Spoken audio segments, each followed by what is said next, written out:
जय श्री राधा नमस्कार सांग मैंने आज या आम घरे पाଳ छतु भजा आम पाଳ गदार ही छतु तोड़ा होगी आसी इटी भाउज छतु छड़ाऊे हेल्ले छड़े पारे ठीक से तो भाउजों हाथ छड़े नेली आगे भी भाउज टे हसीदेली तापर मुझे शिखिली भाउज को देखो भाउज केमी छतु छड़ा हुए तापर भाउज गोटी गोटी छतु बाछुंट आईटी वीडियो हो एक्चुअली भाउज को ना वीडियो कर भी आसेनी तो आज से मत कहले मुझे छतु भजा करी तो प्लीज मो वीडियो कर दियो तो मुझे कहली ठीक अच्छे आपको दियार अच्छे आप कहीं कष्ट करेंगे तो ये मुझे शिखुची भाउज को से बेले बेले कैमेरा ऑफ भी हो जाऊँगी नुआ नुआ वीडियो कर भाउज एत एक्सपीरियंस ना धीरे धीरे शिखु शिखु शिखे आपण मैंने सपोर्ट करेंगे आउ ये चैनल को लाइक शेयर और सब्सक्राइब करेंगे भाउजर टे साहस वृद्धि करेंगे जदि आपको ये वीडियो सब पसंद लगुच आम ओडिया मानकर वीडियो जब आपको भल लगुच ओडिया ही ये चैनल को निश्चय सब्सक्राइब करेंगे आम ओडिशा माटी तो देखो भाउज ये गोटे गोटे छतु छड़े दौरान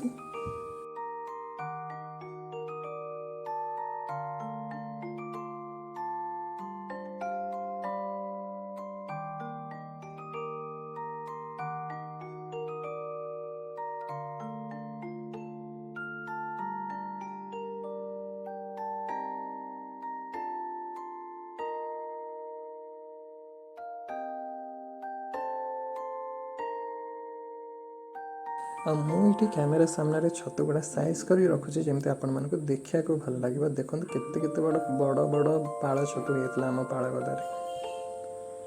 बहुत भल लगे यार छतु भजा छतु तरकारी मत तो बहुत भल लगे आपन को केमती लगे कहतु मार्केट रे तो बहुत रेट यार किंतु ये आमको मागणार पूरा मिल जाता अधा आम सान माँ घर को देदेलु अधा नहीं आम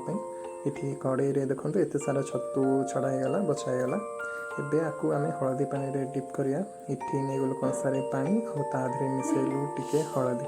इठी भाउज कौन कले ना भूले फेस रिविल करदे आ भाउज भारी टिके लाचकुली से कहले नाई नाई आज्ञा मुझे मो फेस रिविल करा चाहूनी भविष्य में जो वीडियो वायरल हम टे सक्सेस आस यूट्यूब से मो फेस रिविल करी कहली ठीक अच्छे आपको इच्छा तो से गोटे स्टिकर लगेदेली देख भाउज आउ आप फेस देखा जाऊनी तो टेंशन नियोनी इठी कंसारे भाउज पानी नहीं कि हलदी गोल देते से हलदी पानी को अजार देले जो कड़े आम बाछिक रखी छतु देखो पूरा छतु साइज रे डीप करदे जितक बछाई छतु हलदी पानी रे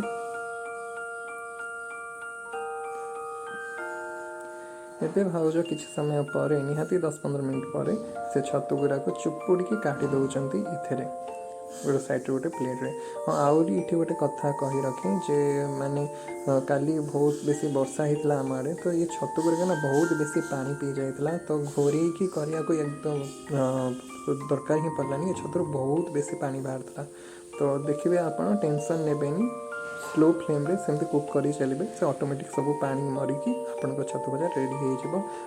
निज मस्तिष्क को शांत कर रखिए जमा तरतर हेनी रोसई तरतर हेले ही रोसई गड़बड़ हुए जिते काम रखिए निज मस्तिष्क को सेते ही भल रोसई हम बुझे देखो भाउज ये चुपुड़ी के छतु गुरा को बाहर कर दौरान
चुपुड़ी देला परे एतक छतु हो गला आमर वर्तमान तैयारी करवा छतु भजा अबिका आप मसला जोगाड़ करदे कौन कौन दरकार बेसी किसी ओडिया घरे एत मसला गुंड दरकार पड़ेनी साधा सीधा आम जी आम माँ आई माँ जेजेमा को देखू टिके टिके मसला गुंड ही से कर दिखते आठी देखु जहाँ जहाँ सब मसला पड़ा पियाज तापर जीरा फुटण आउ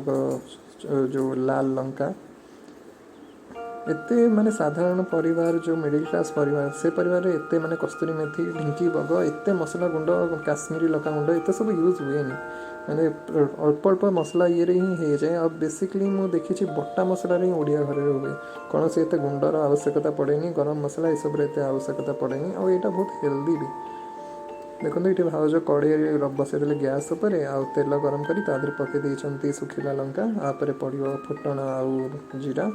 पकईदे। इटी भाज गोटे गड़बड़ करदे जे अधा पकड़े अधा छाड़ानी जेहेतु प्लेट टी ओदा था तो कैमेरा बंद करके पुणी तादेह पकईदे आ पकईला भितर से माने टे फुटीगला। फुटी सारापर माँ जो भाज पकईदे ये पिज पिज ब्राउन हवा पर्यंत भाज भाजी चलिए। आईटा तो आप जानते जब भी आप रोसे कर पिज पकई सारापर ब्राउन हवा पर्यंत ही भजा जाए पिज कड़ा हवा पर्यंत भजा जाए। और जदि आप प्रथम थर रोसे कर मन रखिए गैस फ्लेम को सब स्लो रखिए खाद्य तैयारी हवा डेरी पछके कि डेरी हो पछके कि भल आ पोड़गले कौन भल लगे आज्ञा से फ्लेम को केवे हाई करेंगे जब नुआ नुआ रोसे कर सब स्लो रखिए।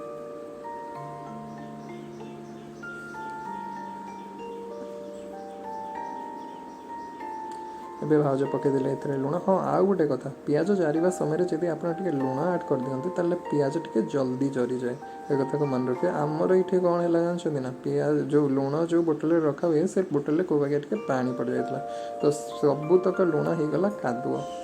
और जेपर्यंत से बोतल लुण न सरी आउ तो आसोनी भाई एत बड़ लोक घर आम नुह जो लुण एमती फोपाड़ी पुणी लुण आणबू खाली टे भल देखापी जी अच्छी चलुच तो चढ़ा इटी टे पकईदेलु हलदी गुंड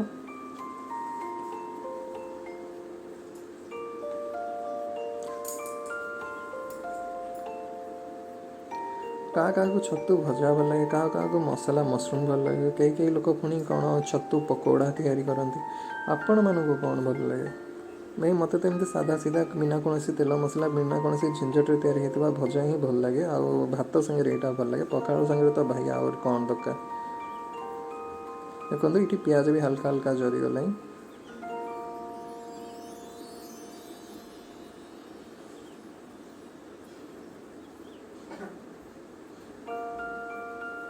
एबे आधे पकेबा आम जो छतु चुपड़ी रखीचे मन रखु मुझे आगुरी कही जेहेतु यहाँ वर्षा हो जाता काली बहुत तो वर्षार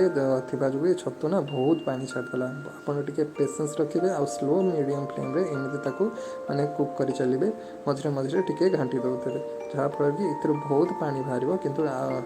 लास्ट से सब पानी मरिकी आप छतु भजा रेडी हो तो टे पेसेंस रखिए तरतर हेले भाई किसी हेनी उल्टी जोटा भल हबार थो से खराब हो। आ मुझे आगुरी कही जब नुआ रोसे कर गैस फ्लेम को सब स्लो बा मीडियम रखिए और जब माने रोसे एक्सपर्ट ताले आप हाई फ्लेम रे भी माने आराम से करेंगे। देखो तो केजाए पानी बाहर ये तो किसी भी नुह ये लास्ट आम देखो आठ भी ढेर सारा पानी था मरी मरिकी एति ये पानी पुणी मर कारण यहाँ भजा यहाँ तरकारी नुह तरकारी होते चढ़ी था। ये भाज साइड रे बस हसुँच हाँ ठीक अच्छे हस।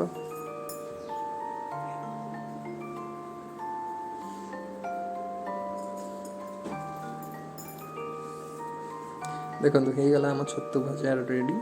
आउ यहाँ भी डिपेंड करे आम घरे ना जो मो बड़ भाई जेपर्यंत भजा पूरा जरी न जीव ना से पर्यंत से कहे भजा कंचा अच्छी यार मत भल लगुनि तो आपण घरे जमी पसंद करते आप से हिसाब से भाजबे आम घरे जेपर्यंत भजा पूरा जरी न जा पर्यंत क्या भल लगे तो यही हिसाब से आम भजा रेडी हुए। देखो ये होगा गरमा गरम छतु भजा रेडी आउ भात में करवा एंजॉय। और आपण मानक जब ये वीडियो पसंद लगुच तो लाइक शेयर और सब्सक्राइब करें आम मानक सपोर्ट करते एमती नुआ नुआ वीडियो तैयारी करने।